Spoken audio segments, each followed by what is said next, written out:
Welcome back to another episode of Rock Boys Football. Dan Lanning, the Oregon Ducks, starting to turn the heat up on some transfer portal targets. And I think the most notable one that's creating a lot of discussion within the Oregon Ducks fan base is former Florida State and Alabama wide receiver Malik Benson.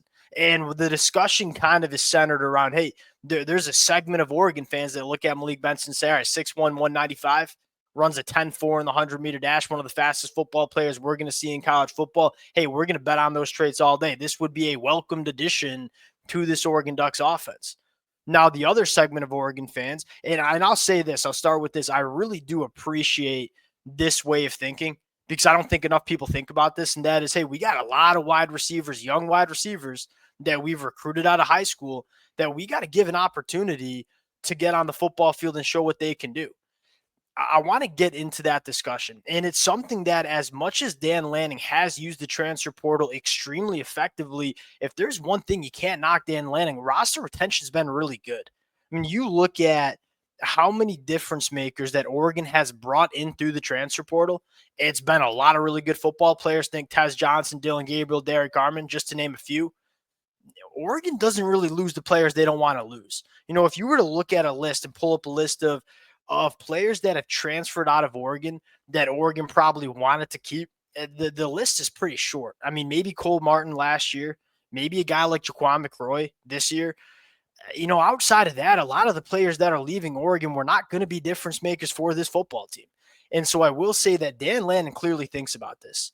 And he's balancing very well the idea of, hey, we want to bring in good football players to our program, but we want to keep the good football players on our team as well. Would Malik Benson be a guy that squeezes out young wide receivers from this program? That's probably the conversation that you have to have. Now, before we get into that conversation, I think most importantly to the Oregon Duck fans, we've talked a lot about this program over the last 12 months. Would love to hear from you guys in the comment section. I think there's a lot of differing opinions and, quite frankly, a lot of opinions that have a lot of merit behind it. So I would love to hear from y'all in the comment section. If y'all do enjoy the content, consider subscribing to the channel. Without further ado, let's get into this one. Now, let's spend a minute talking about Malik Benson. Start with JUCO kid that goes to Alabama, was largely a non-factor, hits the transfer portal, was considered one of the more coveted wide receivers that you saw in the transfer portal 12 months ago. He commits to Florida State, does not have a very good year, right? He had 25 catches for 311 yards. And I think the most glaring stat here is he had 46 targets. So he was only catching about 50% of the targets that he had, which is a number that's relatively low. Now, the argument with Malik Benson is how much was that on Malik Benson maybe not performing the way we expected him to perform versus, look, the Florida State offense was a disaster. I mean, there was nothing going right. Offensive line couldn't pass protect. Quarterbacks were not good.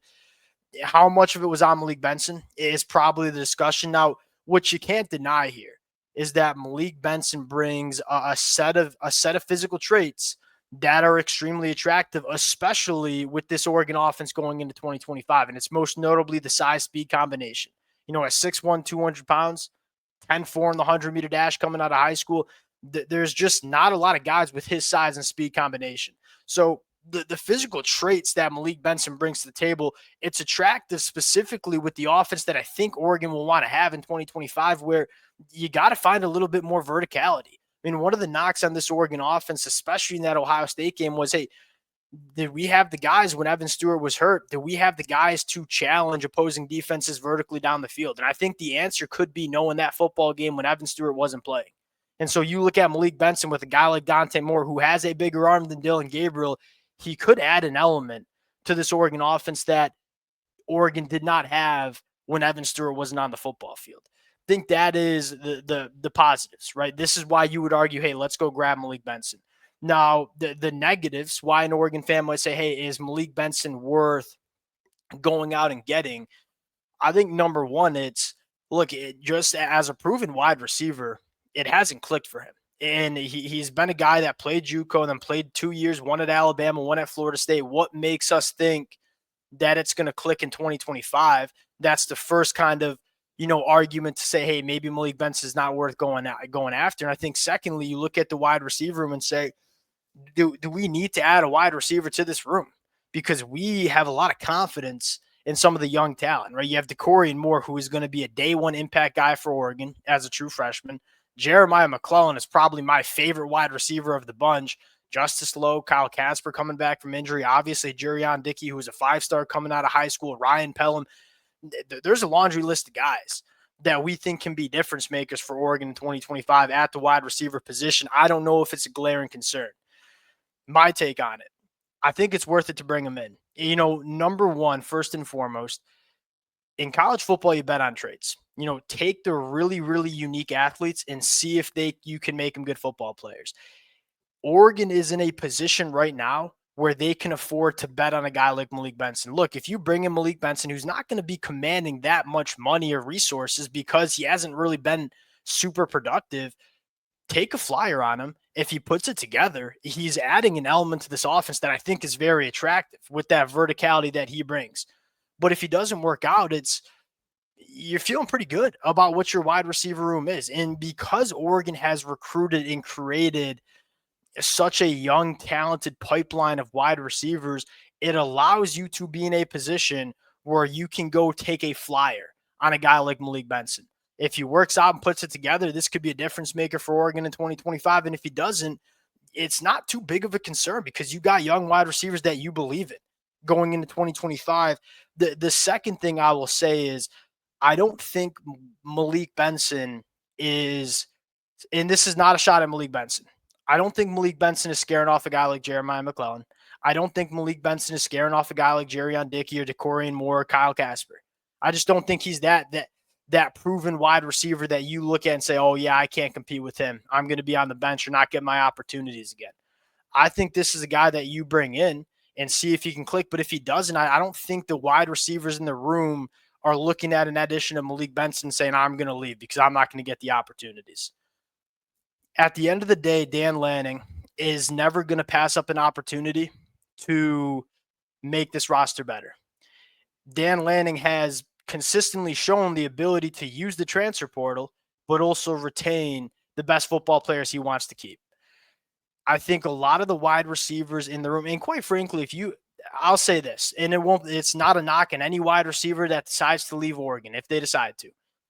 If you bring in Malik Benson and a wide receiver feels like now they're not going to get enough playing time because Malik Benson has been added, Oregon's probably not the program for you because this is going to be a program that you're going to have good football players in every single room possible. And it's just going to be competitive depth. And if you're a really good football player, you're going to get on the football field. But I don't think Dan Lanning's sitting here and saying, we got to worry about people leaving because we're bringing in competition.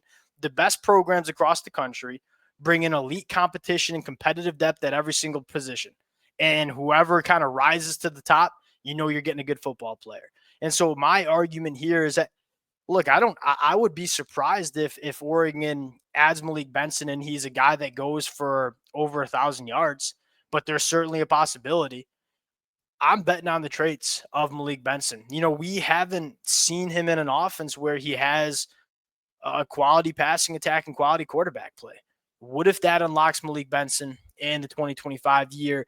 And again, I think the biggest argument is Dante Moore's got a howitzer, and he pushed the ball down the field exceptionally well. This is a wide receiver I'd want to give to Dante Moore, a guy that's big. He's really, really fast. Not a lot of defensive backs can run with him down the field. At the very least, if you are a defensive coordinator, you got to respect the speed and size that Malik Benson brings to this Oregon offense. And it's something that I think Oregon probably didn't have enough of. When you lost a guy like Troy Franklin, you were kind of hoping Evan Stewart would be that guy. Evan Stewart wasn't bad, but I don't think it worked out the way Oregon probably wanted it to. I think it makes some sense to bring in Malik Benson. Obviously, another guy that you're kind of kicking around is Makhi Hughes. I will say this. This one probably makes a lot of sense too, kind of pending the Jordan James decision. If Jordan James comes back for another year, you're probably feeling pretty good. And look, I don't think you're shying away from taking Makhi Hughes anyways. You want some depth in that running back room that when Jordan James went out in that Rose Bowl, maybe Oregon didn't really have the depth they wanted. So this is a really good football player that kind of reminds me of Blake Corum. Again, a guy that makes your roster better. Oregon's not going to go out and get 20-plus guys. I mean, you look at what Oregon's done in the portal, Bear Alexander, kind of replenishing some of that depth and difference-making ability. on the interior. It's actually a very similar conversation of taking Bear Alexander. Like, hey, Bear Alexander has been kind of a roller coaster during his career. If he hits and hits in a big way, he can be a really good football player for Oregon, but I don't think he's a guy that is scaring off Jericho Johnson or Aiden Breland. Again, if it is scaring off some guys, maybe Oregon's not the place for them because there's going to be competition at every position. Dan Lanning is not going to allow you to play just going to give you an easy path to playing time. That's just not how Dan Lanning wants to run this program. And quite frankly, the programs that compete for national championships every single year, that's not how they run their programs either. Oregon's not just taking players to take them. Because you scroll down this list, Isaiah World, Alex Harkey, two of the more coveted offensive tackles. Well, hey, we needed offensive tackles to come in after this year. Johnny Cornelius going to the NFL. Josh Connolly very well might too. I think it makes sense for Oregon for a lot of different reasons. Would love to hear from y'all in the comment section. There's going to be some Oregon fans that disagree. Let it fly in the comment section. Appreciate you guys rocking with it. If y'all do enjoy the content, consider subscribing to the channel. Appreciate you guys, and we'll talk to y'all later. Peace.